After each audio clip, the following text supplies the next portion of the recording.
As you know कि हमारे पास chapter 11 है। चैप्टर 11 में 11.1 के जो भी क्वेश्चंस हम करेंगे, यकीन जानिए बहुत ही इजी और आसान है बड़े। इसमें जस्ट आपको 2 से 3 बातों का पता हो। उसमें क्या है कि आपके पास जितने भी ट्रिग्नोमेट्रिक फंक्शंस हैं उनके साइकिल्स मतलब पीरियड्स का पता हो कि कहाँ पर वो अपनी वैल्यू को रिपीट करते हैं। ठीक है, जैसे साइन जो मेरे पास है, साइन का period of trigonometric functions, sine क्या है 2 पाई। वैसे तो जनरल जो है 2n पाई है, लेकिन वैसे साइन पाई, साइन थीटा का क्या है 2 पाई, कोस थीटा का क्या है पीरियड, ठीक है 2 पाई, और टेन थीटा का क्या है वो भी पाई। क्लियर।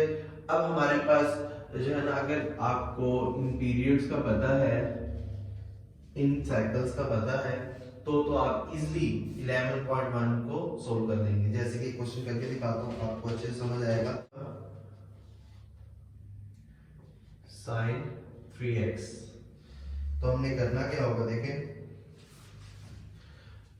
सॉल्यूशन। साइन यूज किया गया ट्रिग्नोमेट्रिक फंक्शन में, तो मैं क्या कहूंगा सिंस, या एज वी नो कर सकते हैं, बल्कि सिंस सही रह जाएगा। Since the period of sine is 2 पाई, पता है ना 2 पाई है, तो आपने करना क्या है, जो भी क्वेश्चन है उसको एज इट इज लिखकर लिखोगे साइन इंटू 3x है ना, 3x है, साइन 3x का पीरियड फाइंड करना है हमें, साइन 3x का पीरियड फाइंड करना है। तो क्या करेंगे, sine 3x is equal to sine into 3x as is लिखकर जो भी क्वेश्चन दिया होगा, देखो मेरे पास साइन 3x क्वेश्चन दिया गया है, मैंने राइट साइड पे क्या किया साइन एज इज लिखा है, और 3x को मैंने ब्रैकेट में लिखा है। जो भी ट्रिग्नोमेट्रिक फंक्शन दिया जाएगा उसका रेलेवेंट जो हमारे पास पीरियड होगा वो उसमें हम ऐड कर देंगे। देखो मेरे पास क्या है, साइन का पीरियड क्या है 2 पाई, तो साइन के जो भी हमारे पास एंगल में आ रही टर्म उसमें हम ऐड कर देंगे 2 पाई। जब भी इस तरह का क्वेश्चन आएगा ना साइन 3x, तो हमने करना क्या होगा, हमें साइन या कोस या टेन दिया गया होगा, उसका हमें पीरियड तो पता होगा ऑलरेडी। तो साइन का हमारे पास पीरियड क्या होता है 2 पाई, तो हमें जो भी क्वेश्चन है sin 3x is equal to हमने करके 3x के साथ मैंने क्या लिख दिया, जो भी उसका पीरियड था एडिंग फॉर्म में लिख दिया। क्लियर। अगर आप इतना काम कर लेते हैं, आपका क्वेश्चन आधे से ज्यादा सॉल्व हो चुका है। आपने करना क्या है, देखो जब भी क्वेश्चन दिया जाएगा उसका जो भी हमारे पास एंगल दिया जाएगा 3x, उसके अंदर उसी का रिस्पेक्टिव पीरियड ऐड कर देंगे। साइन है तो साइन का, कोस है तो कोस का, टेन है तो टेन का रिस्पेक्टिव पीरियड हम ऐड कर देंगे। साइन का था 2 पाई, इसलिए हमने 2 पाई ऐड कर दिया। उसके बाद हमने करना क्या, करना ये है कि हमने हमेशा इस x को अकेला करना होगा, सेपरेट करना होगा। इस x के साथ कोई भी वैल्यू ना डिवाइड में और ना ही मल्टीप्लाई में।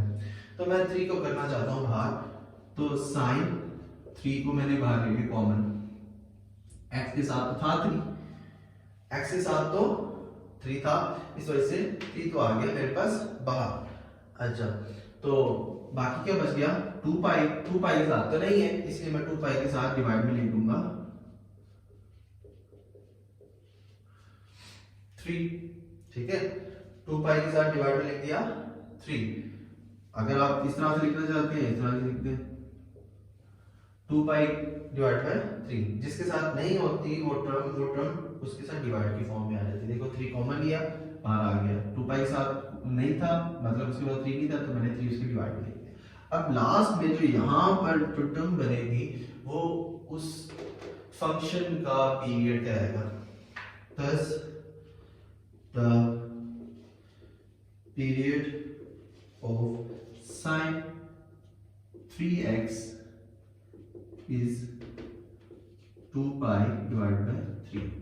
आंसर बस। कोस वाला कर लेंगे, टेन वाला भी कर लेंगे, कोट वाला करते हैं। Question number 4, cot x by 2। अच्छा, सिमिलरली जैसे साइन होता है कोस होता है, tan के जितने भी पीरियड्स हैं उनके रेसिप्रोकल्स में भी उनके जो पीरियड्स हैं वो सेम ही वर्क करते हैं, ठीक है। तो देखो मेरे पास जो भी क्वेश्चन दिया गया है कोट है, कोट किसका रेसिप्रोकल होता है, लिख दो tan का रेसिप्रोकल कोट होता है, साइन का कोसेकेंड होता है और कोस का 1/सेकंड होता है।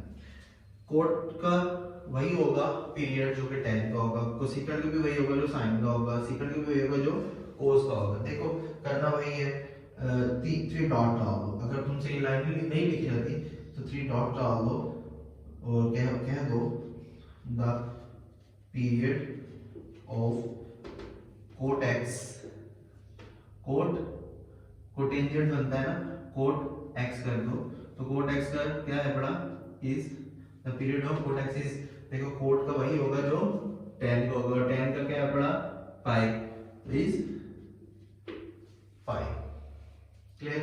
अच्छा अब हमें कोट का पीरियड पता चल चुका, अब हम क्वेश्चन लिखेंगे cot x/2 is equal to, cot को लिखेंगे बाहर ब्रैकेट में x/2 लिखकर उसके साथ उसी का पीरियड ऐड कर देंगे, कर दिया ऐड।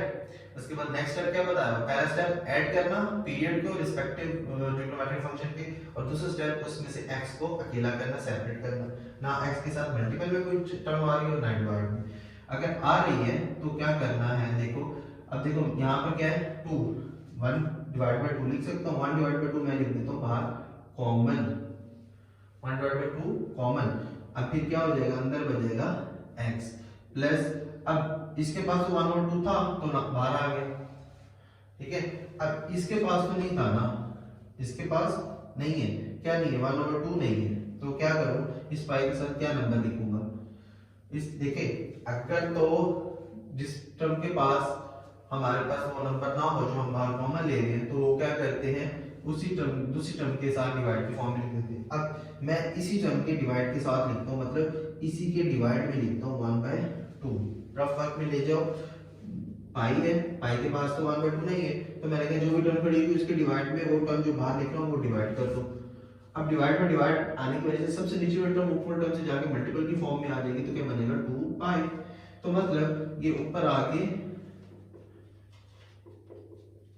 क्या बन जाएगा x प्लस 2π, तो क्या लिखूंगा यहां पर, thus the period of cot, पूरा पूरा क्वेश्चन लिखूंगा, इज, और लास्ट में जो भी टर्म आई है वो मेरा पीरियड होगा, आंसर। क्लियर होगी बात। देखो बच्चों हमारे पास क्वेश्चन नंबर 13 है, 3 sin x, तो 3 sin x का हमने क्या फाइंड करना है, पीरियड। आप लोगों को पता है पीरियड ऑफ sin x क्या होता है, 2π, यहाँ पर लिख दो इज 2π। उसके बाद आपने क्या करना होता है, देखिए क्वेश्चन लिखना है, जो भी x है x के साथ उसका पीरियड ऐड कर देना है।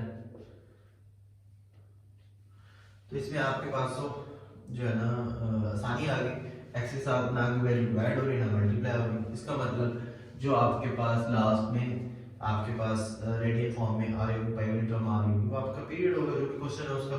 थस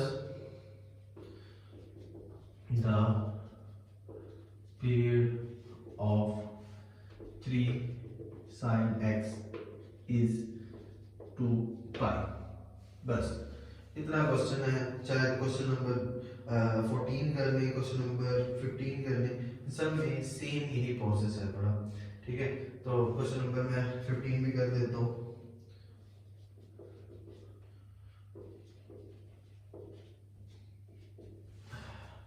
देखो जी हमारे पास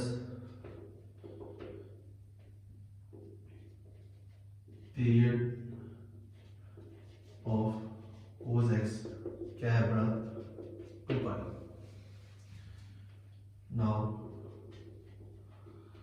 3 cos x by 5 as it is, और 3 cos x by 5 की जगह क्या लिख रहा हूँ, सॉरी x by 5 प्लस 2 पाई।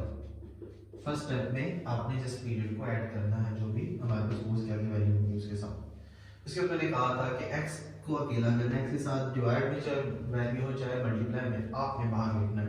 तो क्या हो जाएगा 3 cos 1/5 है, तो मैं 1/5 बाहर कॉमन ले रहा हूँ, तो अंदर क्या बच गया x प्लस, अब 2 पाई के साथ पास तो ये 1/5 नहीं है, तो 2 पाई के डिवाइड में 1/5 कर देंगे। देखो मैंने बोला है 2 पाई के डिवाइड में 1/5 लिख देंगे। डिवाइड में डिवाइड आ जाए तो सबसे नीचे वाले ऊपर जाके मल्टीप्लाई कर देंगे, 5 to the 10 पाई हो जाएगी। क्लियर? तो मैंने उसके लिए यहाँ पर 10 पाई, और ये मेरे पास 10 पाई क्या है, thus the